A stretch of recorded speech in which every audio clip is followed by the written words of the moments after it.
Meus irmãos, que a paz de Cristo esteja conosco. Muita alegria estar aqui novamente, dando sequência ao projeto Sementes de Luz. E assim nossa reflexão tem referência no livro Apostilhas da Vida, no seu capítulo 6. Mensagem enviada pelo Espírito Emmanuel através da psicografia do médium Francisco Cândido Xavier. E tem o título Você e os Outros. E na primeira mensagem que aparece nesse livro, diz: amigo, atendamos ao apelo da fraternidade. Só que nós ainda não percebemos o apelo da mensagem fraterna que propõe a mensagem de Jesus. Ainda criamos planos para burlar o nosso entendimento sobre o sentido da vida. Fato esse que ocorre, como sugere a mensagem, ou seja, a falta do exercício prático diante das características em relacionarmos com os outros. Tudo isso é um excelente raciocínio para realizarmos uma reflexão sobre a nossa condição, ou seja, é um exercício, principalmente o convívio com os outros.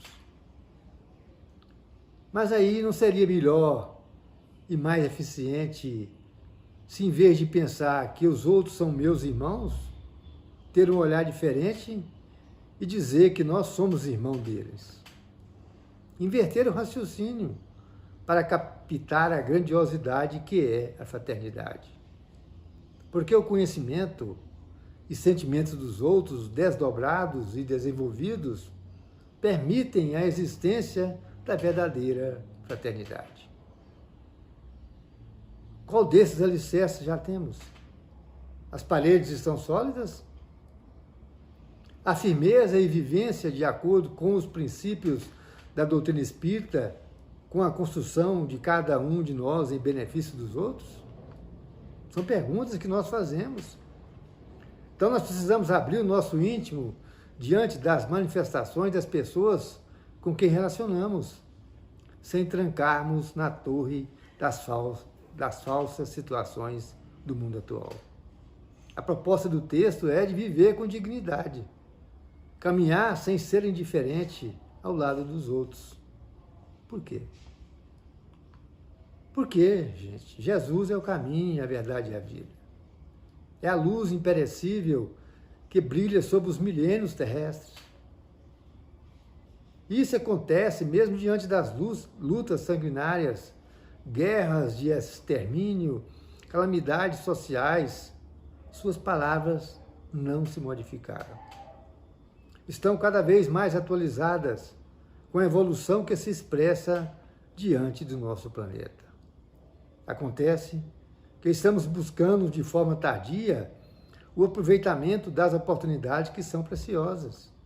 E muitas vezes, no curso das existências renovadas, nós temos desprezado o caminho indiferentes ante os patrimônios da verdade e da vida.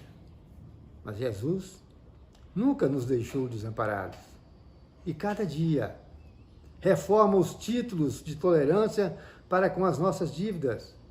Todavia, é de nosso próprio interesse levantar o padrão da vontade, estabelecer disciplinas para o uso pessoal e reeducar a nós mesmos ao contato do Mestre Divino, que tantas vezes esquecemos do conselho e acabamos suscetíveis e deslizamos e atingimos obscuras zonas em detrimento ao nosso adiantamento.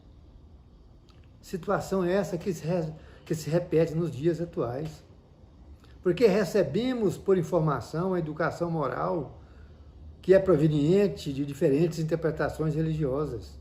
Entretanto, não aceitamos o convite de melhorarmos. Preferimos atender às sensações imediatistas e transitórias da vida material, numa clara manifestação de egoísmo.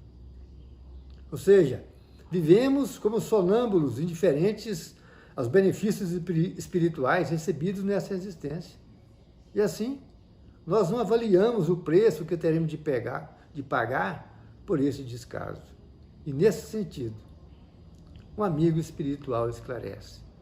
Melhor é aquele que se julga insignificante e vive cercado de servos, com os quais trabalhas para o bem comum, do que o homem preguiçoso e inútil, faminto de pão, mas sempre interessado em honrar a si mesmo. Na verdade, precisamos nos preparar diante do nosso esforço na colheita de bênçãos, porque no mundo tudo passa. O mentiroso pagará pesados tributos, o indiferente ferirá a si mesmo, o imprudente acordará nas sombras da própria queda, o avarento será algemado às riquezas que amontoou, o revoltado estará nas trevas. Mas o homem justo e diligente vencerá o mundo. Essa é a proposta. Mas como fazê-la? A mensagem oferece o caminho.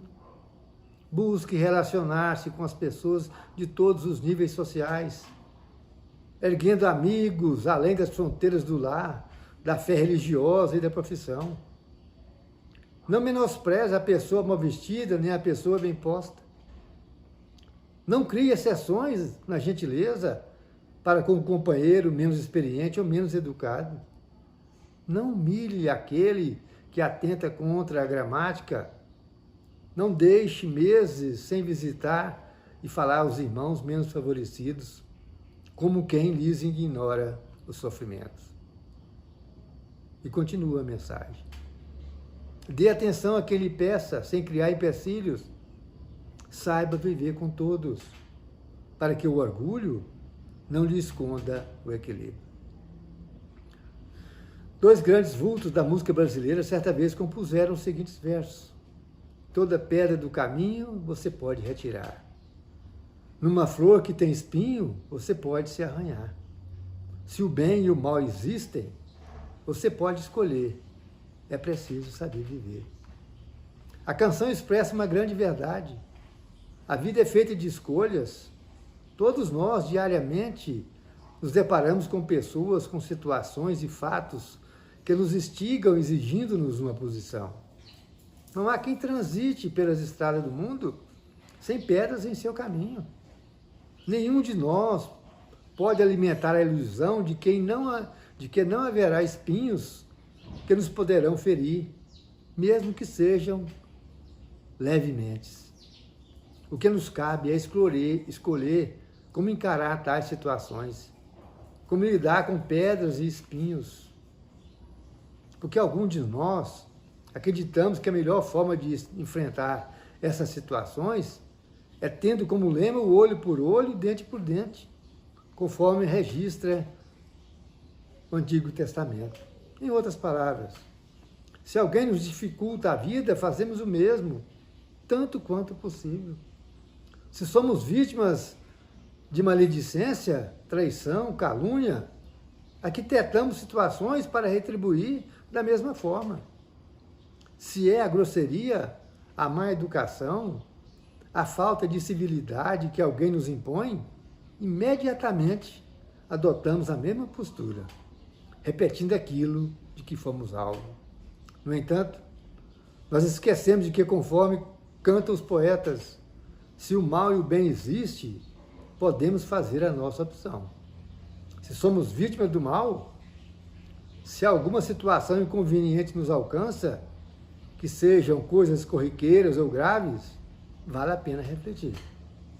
Então, é importante parar e analisar a ocorrência. É valioso ponderar antes de agir. Muitas vezes nós sentimos provocados por situações desagradáveis. Reagimos por impulso, para no movimento seguinte nos arrependermos pelas consequências que nos alcançam, sem reflexão e sem nenhuma ponderação. Sobram-nos os instintos e os comportamentos menos nobres, que ainda trazemos como padrões de atitude e de ação. Portanto, meus irmãos, o que nos cabe, como sugere a canção, é saber viver. Entre tantas possibilidades de agir, é necessário saber escolher, sem nos deixarmos levar pelo atropelo das circunstâncias, pelas dificuldades dos outros. Se assim for, não teremos outro resultado que não sejam dificuldades e problemas. Saber viver com os outros talvez possa ser simplesmente mudar nossa postura perante a vida. Mantermos dignos, agindo corretamente, apoiados da consciência tranquila. Se vier a grosseria, o desalinho de alguém, ofereça a paciência que aguarda, a gentileza ou o silêncio que desarmam as pessoas. Se houver a traição, a covardia e o erro, ofereça a compreensão que alivia, trabalhe o perdão, que extrai a acidez, e assim aguardemos o tempo que oferece ponderação. Recordemos as palavras sábias do amigo Jesus: amarás o teu próximo e odiarás o teu inimigo. Eu, porém, vos digo: amai os vossos inimigos e orai pelo que vos persegue, para que nós nos tornemos filhos de Deus. Em síntese, vivamos bem para vivermos mais tranquilos e mais felizes. E como encerra a mensagem, quem se encastela na própria personalidade é assim como o poço de água parada que envenena a si mesmo. Seja comunicativo, sorria à criança, cumprimente o velhinho, converse com o doente, liberte o próprio coração, destruindo as barreiras de conhecimento e fé, título e tradição, vestimenta e classe social. O que você fizer para os outros será a luz da felicidade sempre maior, brilhando em seu caminho. Essa é a mensagem. Muita paz a todos e meu muito obrigado.